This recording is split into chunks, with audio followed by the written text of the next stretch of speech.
Deux questions orales, le redéploiement des agents impactés par le terrorisme et la diffusion de fausses informations sur les réseaux sociaux étaient au cœur de la plénière du jour à l'Assemblée législative de transition.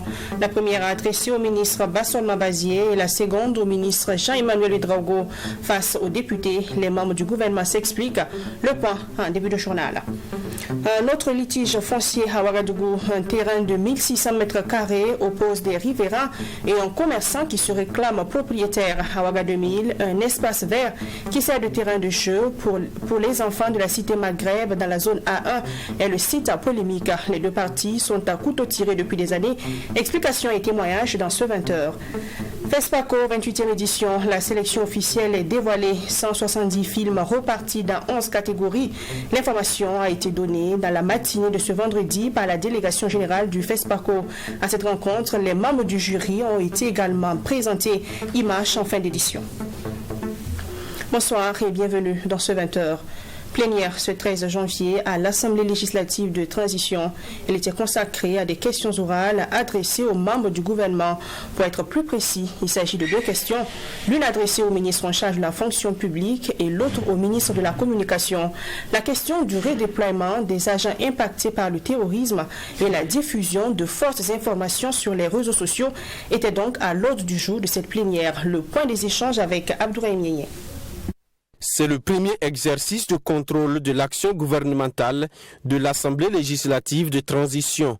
Deux questions orales, dont l'une avec débat. La première question orale est adressée au ministre de la fonction publique, du travail et de la protection sociale. Il est invité à clarifier la situation des agents publics affectés par la crise sécuritaire en ce qui concerne leur redéploiement. Bassolma Bazié explique que 4773 agents de l'État sont touchés, dont une partie attend d'être redéployée. Il soutient que son ministère s'est doté de textes pour gérer la situation. Au-delà des textes normatifs qui existent déjà, qui sont mis à la disposition de tout le monde pour gérer l'état de droit, il est bien de concevoir une législation qui peut prévaloir, même si elle sera appliquée momentanément par zone pour faire face. Donc ce qui a été urgent à court terme, ça a été de disposer de cette législation sur laquelle nous sommes en train de travailler. Et ça nous a permis déjà de systématiquement, quand une structure est fermée, de cartographier dans le court terme les nombres des agents qui sont touchés et où il faut les redéployer pour assurer leur sécurité. Ce qui est en moyen terme, c'est justement faire en sorte que cette législation que nous avons eu à prendre puisse nous permettre d'être efficaces dans la gestion et non de gérer ces situations-là de façon sporadique, au cas par cas. La question orale adressée au ministre de la Communication, de la Culture, des Arts et du Tourisme est suivie de débats. Au menu des échanges, la multiplication des fausses informations et des messages haineux sur les réseaux sociaux. Le ministre Jean-Emmanuel Ouedraogo reconnaît que le problème est réel, mais complexe à éradiquer. Ça veut dire que sur Facebook, par exemple, le réseau ne sanctionne pas en fonction de la législation de notre pays. Le réseau sanctionne en fonction de ses propres codes. Si bien qu'on est dans une situation où bien souvent on est réduit quand on a une publication qui est plutôt de tendance d'opinion. Donc quand c'est des questions d'opinion, c'est la législation, ça veut dire que quand c'est une atteinte par exemple à l'image d'un individu, c'est à cet individu de porter, d'aller déposer plainte. Face à cette situation, les infractions commises sur les réseaux sociaux sont soumises au régime général. Ainsi, le Burkina Faso dispose d'un arsenal juridique important, comme le code pénal, pour réprimer les manquements sur les réseaux sociaux. Il n'y a pas de texte spécifique sur la régulation des réseaux sociaux dans notre pays. Toutefois, le code pénal modifié en 2019 contient un certain nombre de dispositions répressives sur les publications des fausses informations, la publication des informations sécuritaires, notamment la position des FDS, des attaques en cours, des scènes de crimes terroristes, etc.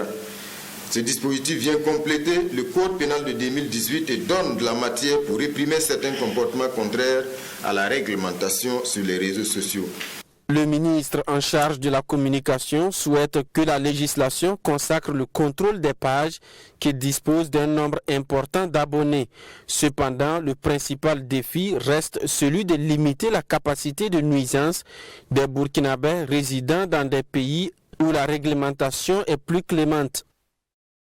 Basson Mabazié, ministre en charge de la fonction publique, en plus des dispositions pour le redéploiement, a fait le point des agents touchés par secteur ministériel et par région. Les régions de la boucle du Mouhoun et du Sahel sont les plus touchées. Il a fait le point également des structures touchées comme les écoles, les centres de santé et d'autres structures publiques qui connaissent des difficultés de fonctionnement.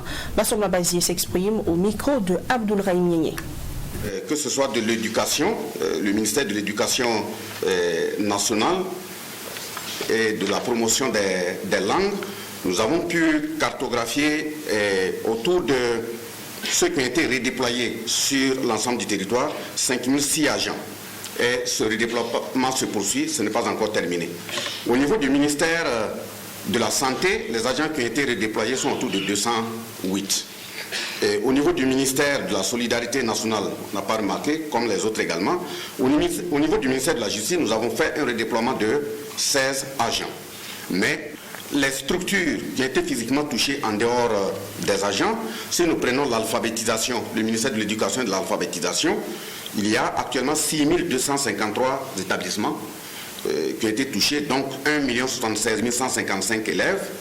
Et les enseignants, ils sont autour de 31 594, avec 16 centres d'éducation de base non formelle qui étaient touchés, fermés donc. Et au niveau du ministère de l'administration territoriale, il y a 8 hauts commissariats, 8 hauts commissaires non résidents qui ont dû quitter leur zone, 7 secrétaires généraux de province, 15 agents des hauts commissariats non résidents et 128 préfets non résidents, 7 agents de préfecture également non résidents. En ce qui concerne le ministère de la Santé, nous avons dénombré 211 structures sanitaires fermées, 58 saccagées et 407 qui fonctionnent de façon réduite, ça veut dire sans service de garde. Au niveau du ministère de la Solidarité et de l'Action humanitaire, nous avons 4 directions provinciales qui ont été fermées. Au niveau du ministère de la Justice, nous avons 6 tribunaux de grande instance et une maison d'arrêt qui a été fermée. Donc, nous avons également cartographié de façon très précise par localité ces structures qui se sont retrouvées obligées de fermer. Au niveau du ministère de l'Environnement, de l'eau et de l'assainissement, on enregistre 52 postes forestiers qui ont été fermés dans 14 provinces de notre pays. Et puis en bref, un mouvement d'humeur a débuté dans la nuit du mercredi 11 janvier 2023 sur le site de la mine d'or de Zambrado, une localité située dans la province du Ganzougou. Les travailleurs de la dite mine d'or sont en arrêt de travail. Ils déplorent leurs conditions de vie et de travail. Pour trouver donc des solutions durables à leurs préoccupations, les employés de la mine de Zambrado ont demandé à rencontrer, selon eux, la directrice des ressources humaines sans succès. Dans un tel contexte, ils ont donc décidé de faire un arrêt de travail pour demander le départ de la directrice des ressources humaines. Ces travailleurs sont mobilisés et invitent par ailleurs les premiers responsables de la mine à trouver des solutions.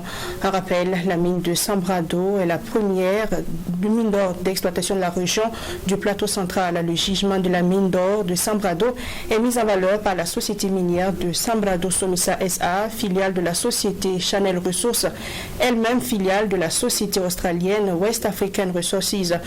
Nous avons tenté de rentrer en contact avec l'un des responsables de la mine, mais nos efforts sont restés sans succès. On en reparle dans nos prochaines éditions. Un site à polémique, l'espace vert qui sert de terrain de jeu pour les enfants de la cité Maghreb dans la zone A1 de Ouaga 2000 est controversé. Les riverains disent avoir l'autorisation de la mairie de l'arrondissement 12 et le ministère en charge de l'environnement pour l'aménagement de ce site de 1600 mètres carrés.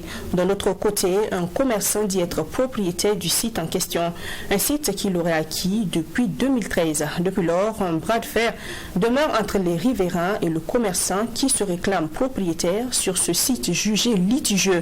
Explication avec Alexis Mouenkouni Belemnaba. C'est un site à polémique, cet espace vert qui sert de terrain de jeu pour les enfants de la cité Maghreb dans la zone A1 de Ouagadougou.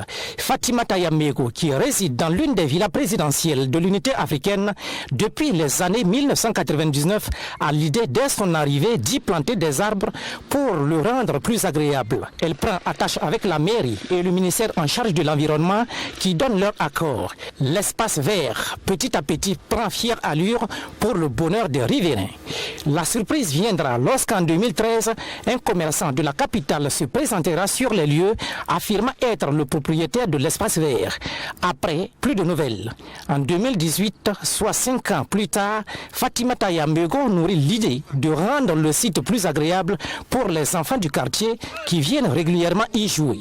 Elle s'y investit et voilà maintenant 5 ans qu'il fait la joie des tout petits. Mais voilà qu'en cette matinée, Fatima Tayamego est surprise de constater que les individus, sur ordre de celui qui revendique la propriété de l'espace, ont décapé ces installations.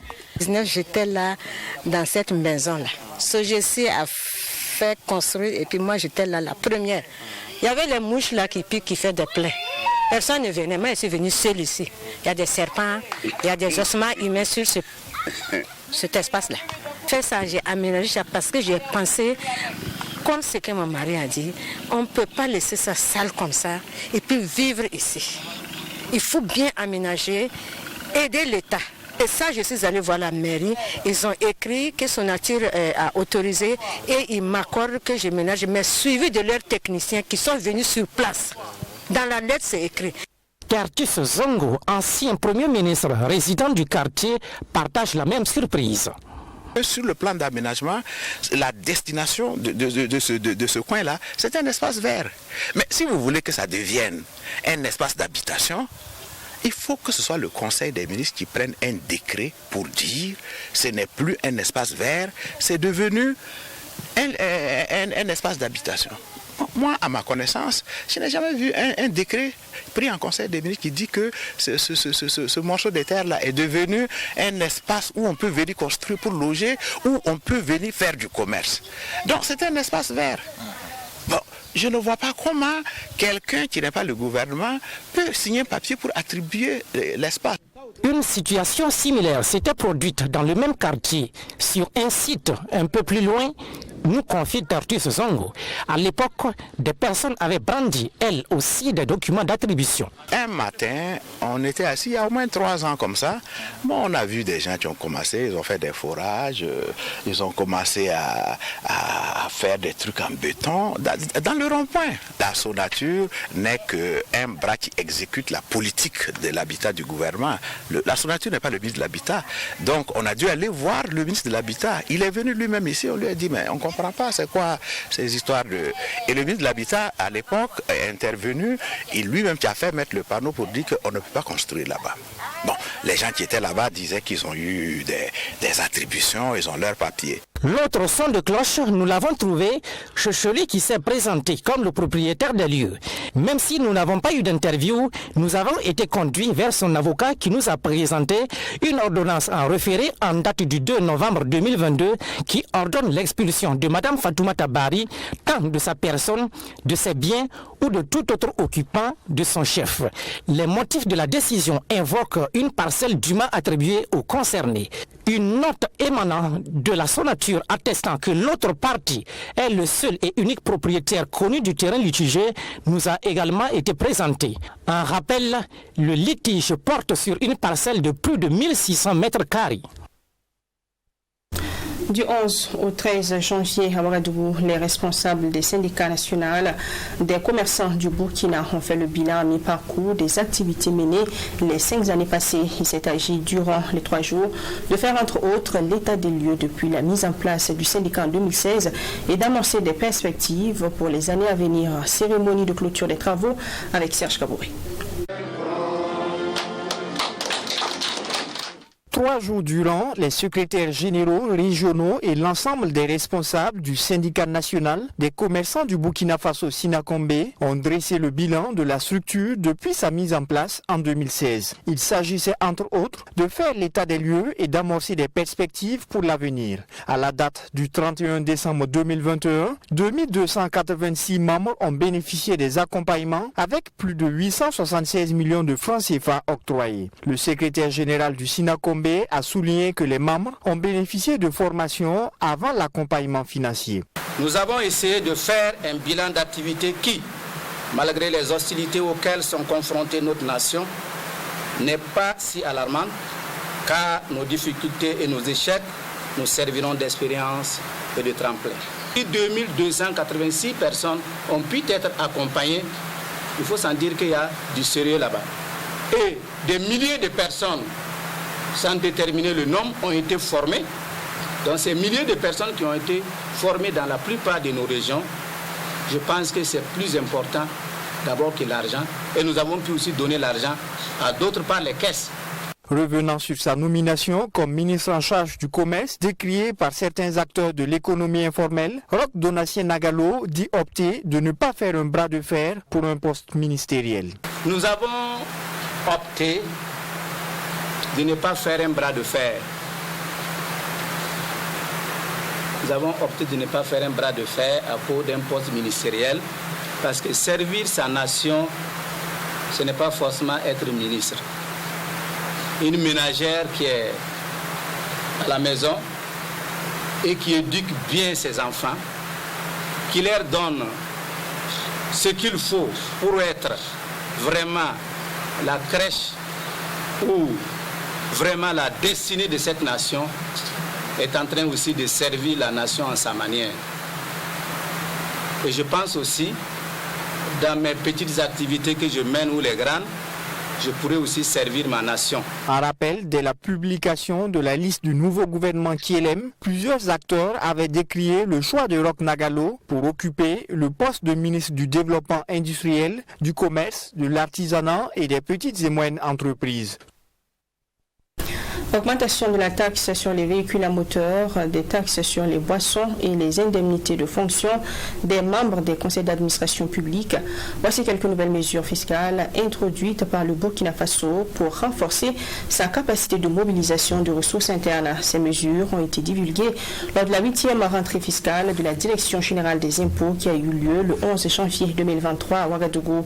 Pour mieux comprendre ces réformes, nous nous sommes approchés de l'inspecteur des impôts. Par ailleurs, ancien directeur général des impôts, Adama Badolo. Il revient sur les objectifs de ces innovations et sur ce qu'elles peuvent apporter au Burkina Faso. Le point avec Mamitra Nakamabo. Ces innovations fiscales exigent pour les engins à 2 et à 3 roues le paiement de la TVM, taxe sur les véhicules à moteur. À cet effet, pour compter du 1er janvier 2023, les motos et les tricycles sont soumis à la TVM. La loi précise que contrairement aux véhicules à 4 roues imposés annuellement, les acquéreurs de nouveaux tricycles et motos payeront une seule fois la taxe lors de l'immatriculation.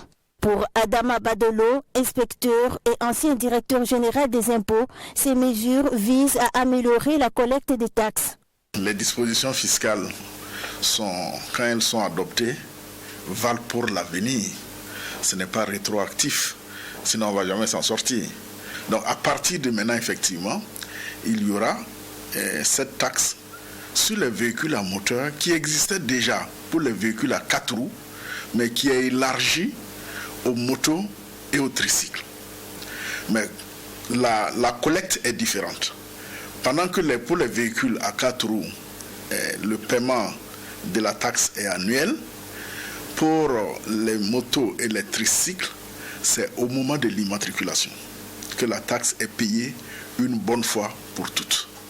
Dans cette nouvelle réglementation, on note le rehaussement du taux des taxes sur les boissons.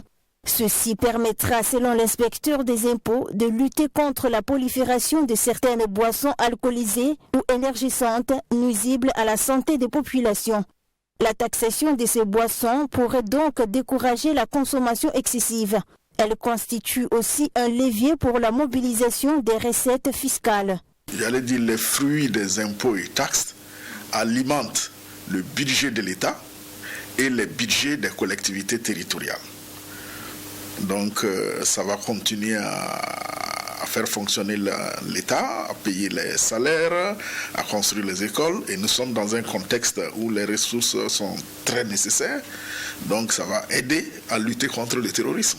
Il y a également l'augmentation du taux de la retenue à la source libératoire sur les gains des paris et des autres jeux de hasard. Le législateur a adopté pour compter du 1er janvier 2023 une légère augmentation du taux de la retenue à la source libératoire sur les gains réalisés par les parieurs et ceux provenant des autres jeux de hasard. Ces nouvelles taxes peuvent représenter un coup dur pour les ménages, mais l'ancien directeur général des impôts invite la population à être en règle. Ce n'est pas en ne payant pas les impôts qu'on va améliorer les choses. Il faut forcément payer les impôts, bien payer les impôts et continuer effectivement à être exigeant vis-à-vis des autorités politiques et administratives en ce qui concerne la bonne utilisation de ces ressources-là. Mais si on ne paye pas les impôts, on ne peut même pas demander aux gens de bien gérer les recettes qu'ils ont, puisqu'il n'y aura rien à gérer. Ces nouvelles mesures fiscales annoncées par la Direction générale des impôts visent à mobiliser 1300 milliards de francs CFA en 2023 en vue de secourir les caisses de l'État. Festival panafricain du cinéma et de la télévision de Ouagadougou, FESPACO 28e édition. La sélection officielle ainsi que les membres du jury ont été dévoilés ce 13 janvier 2023 au siège du FESPACO par la délégation générale lors d'une cérémonie. Cette édition, prévue du 25 février au 4 mars 2023, compte 11 catégories. Les films retenus sont au nombre de 170. Le point avec Fatima Tankema. Sur 1200 films visionnés, ce sont 170 créations qui ont été retenues par le comité de sélection du Festival panafricain du cinéma et de la télévision de Ouagadougou, FESPACO. 170 films répartis dans 11 catégories, parmi lesquels des films documentaires, de fiction, d'animation, de longs et de courts métrages ainsi que des séries. Selon le délégué général du FESPACO, ces œuvres ont été sélectionnées grâce à leur qualité technique et artistique. Il est important, comme je le disais tout à l'heure, pour un événement comme le FESPACO, de montrer des films qui sont très aboutis. Et ce n'est pas justement pour faire plaisir à d'autres réalisateurs ou producteurs qui nous montrent leurs films, c'est parce que ce sont des films qui méritent d'être au FESPACO, parce que le FESPACO c'est une marque, et être là aussi, ça se mérite aussi justement. Donc du coup, les critères sont vraiment, disons, disparates, mais en tenant compte de l'originalité, la qualité artistique et technique. Cette conférence de presse a aussi servi de cadre pour le délégué général du FESPACO et ses collaborateurs de dévoiler le nom des présidents du jury dans chaque catégorie. Et c'est pour minimiser les conflits d'intérêts que ces personnes qui viennent de divers horizons ont été choisies, explique Alex Moussa Sawadogo. Nous croyons fort bien à l'intégrité de ceux que nous avons choisis, qui composent le jury et qui va prendre la décision. Et en aucun cas, une seule personne ne pourra influencer la décision des autres personnes. Voilà pourquoi il y a des jurys composés de 7 personnes, composés de 5 personnes. Et maintenant, avec la qualité de notre président de jury, nous pensons que ça va pouvoir peser aussi pour ne pas qu'il y ait un film qui soit choisi. Et quoi qu'il en soit, cela ne répète pas le jury depuis l'histoire du FESPACO, quoi qu'il en soit, les choix du FESPACO ont toujours été salués dans le monde entier. Et qu'en est-il des salles de projection? Selon le délégué général de ce festival panafricain, il n'y a pas d'inquiétude à se faire malgré l'indisponibilité de l'Institut français. Nous avons trouvé le plan B qui est juste à côté, c'est la mairie, très belle salle de mariage. À cette semaine, on va demander à ceux qui ont prévu leur mariage de l'annuler. Je vais voir le délégué général de la mairie tout à l'heure. On va voir la salle de mariage que mes collaborateurs vont équiper pour qu'ils puissent vraiment être dans les bonnes conditions. Et nous avons justement aussi la salle aussi, les salles de presse de Bézongo. Et nous avons même au niveau de la mairie centrale aussi, la petite salle. En ce qui concerne la question sécuritaire, la délégation générale du FESPACO rassure. Elle dit être en étroite collaboration avec les autorités compétentes pour la sécurité des festivaliers. Notons que cette 28e édition est placée sous les thèmes cinéma d'Afrique et de culture de la paix. Abandonner le tabac, c'est possible. Il y a une unité à Ouagadougou qui accompagne les patients dans ce sens. Il s'agit de l'unité de sevrage tabagique.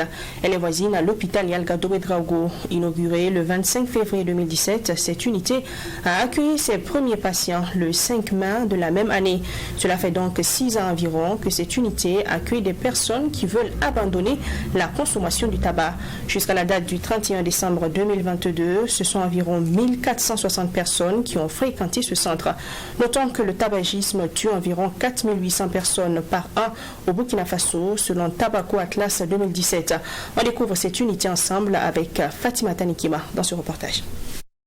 À la tête de l'unité de sévrage tabagique, le professeur Georges Ouedraogo. Au quotidien ici, dans ce centre, il est question d'accompagner les fumeurs à l'abandon de la consommation de tabac sous toutes ses formes. Accompagner, oui, mais aussi dépister et prendre en charge des maladies liées à la consommation du tabac. Ce jeune de 23 ans qui a voulu rester anonyme est en pleine consultation. Il a commencé à fumer la cigarette à l'âge de 17 ans. Avec un bâton de cigarette par jour à ses débuts en 2016, il est aujourd'hui à au moins 8 bâtons par jour. Ça ne donne pas la santé et je suis malade. Je sens que ça ne va pas vraiment chez moi. Voilà pourquoi je veux arrêter.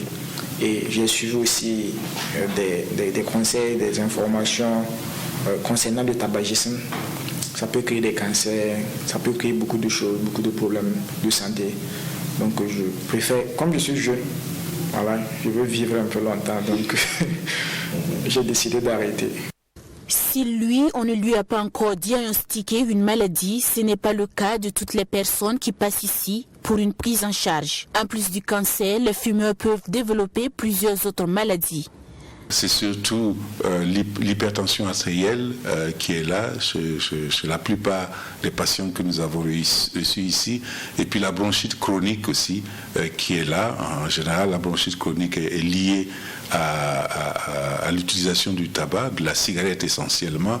Il y a une autre maladie peu connue, on appelle l'artérite oblitérante des membres inférieurs. C'est des personnes qui ont mal aux pieds et qui n'arrivent pas à marcher sans s'arrêter. Ces personnes marchent en chapelet, en quelque sorte, marchent, s'arrêtent. Malades ou pas malades, toutes les personnes qui désirent arrêter la consommation du tabac sont prises en charge ici. Et chaque prise en charge commence par une consultation, comme c'est le cas de ce patient. Nous accueillons les patients, nous prenons les constantes, on prend la tension, on prend le poids, on prend ce qu'on appelle la saturation périphérique de l'oxygène en quelque sorte. Et puis, nous nous entretenons avec le patient, mais avant même, nous lui remettons un dossier où il va remplir le dossier. Et dans le dossier, nous allons essayer de collecter un certain nombre d'informations, le nombre de cigarettes fumées ou le type de tabac consommé. Nous allons comprendre la date d'initiation, le début de la consommation. Après donc cette consultation, le médecin va estimer les motivations qui poussent le patient à l'arrêt et sa dépendance. Il est aussi important de chercher des motifs de stress et d'anxiété, comme ça a été le cas du patient dont l'objectif est d'arrêter la consommation du tabac. J'ai commencé à fumer en 2016 dans les sites d'orpaillage au Mali, que j'ai appelé ça. C'était pas pour une raison valable, c'était juste la mode, parce que les autres fumaient et les patrons aussi payaient les cigarettes déposées. Donc c'était le seul cadeau que je pouvais avoir gratuitement. Donc on a appris à fumer. Et c'est après cet entretien que commence la prise en charge spécifique qui va durer 12 mois. Mais avant, il est proposé aux patients une date d'arrêt. Et à partir de la date d'arrêt, nous organisons la prise en charge. Nous essayons d'avoir l'arrêt dans les 14 jours après le premier contact. Et nous voyons la personne une semaine après la date d'arrêt. Et nous revoyons la personne, ça varie, soit 2 semaines, soit 3 semaines, soit 4 semaines. Et on évalue jusqu'au 3e mois. Et ensuite, on espace la visite en nous assurant que la personne a vraiment arrêté la consommation, ou si elle a rechuté, nous essayons de l'encourager, de motiver à nouveau. Et c'est ainsi depuis l'ouverture officielle de cette unité de sévrage en 2017. Elle a enregistré jusqu'à ce jour plus de 1460 personnes avec un taux de succès dans l'accompagnement de 19%. peut-être nous dépassons, ou peut-être que c'est moins, parce que malheureusement, à côté de cela, on a un bon pourcentage de perdus de vue. Nous tournons autour de 32% de perdus de vue. En première année même, on avait atteint 42% de perdus de vue. C'est des gens qui commencent et qui après ne reviennent pas. Alors que nous prenons les personnes dès le premier contact, puis une semaine après la décision d'arrêt, puis nous les voyons un mois plus tard, puis 3 mois, etc., jusqu'à la sortie au bout de 12 mois. Ces personnes qui sont majoritairement des hommes ont l'âge compris entre 15 et 83 ans. Et 70% des personnes qui fréquentent cette unité de sévrage sont professionnellement actives et consomment plus la cigarette. On s'est rendu compte que chez les plus jeunes, chez les adolescents, il y a une double consommation, une double addiction. Ils consomment et la cigarette et le cannabis dans 90% des cas. Chez les enfants, les jeunes, les adultes, que dis-je, les adolescents que nous recevons ici, on a remarqué qu'il y a cette polyaddiction, tabagisme et cannabis. Et chez les adultes, on voit qu'il y a le tabagisme associé aussi à la consommation d'alcool. Occasion donc pour le professeur Georges Ouedraogo d'inviter les jeunes à abandonner toutes sortes de consommation de tabac. Il a tenu à mettre l'accent sur la chicha qui s'avère être très dangereuse pour la santé car elle peut contenir toutes sortes de tabac. Et à lui d'ajouter qu'il est encore temps d'arrêter de fumer. Et c'est possible grâce à l'unité de sévrage tabagique. On s'arrête là pour ce soir. Merci d'avoir honoré cette édition de 20h. On se dit à demain 20h pour un nouveau journal. D'ici là, portez-vous bien et restez avec nous sur Truy TV. Bonsoir.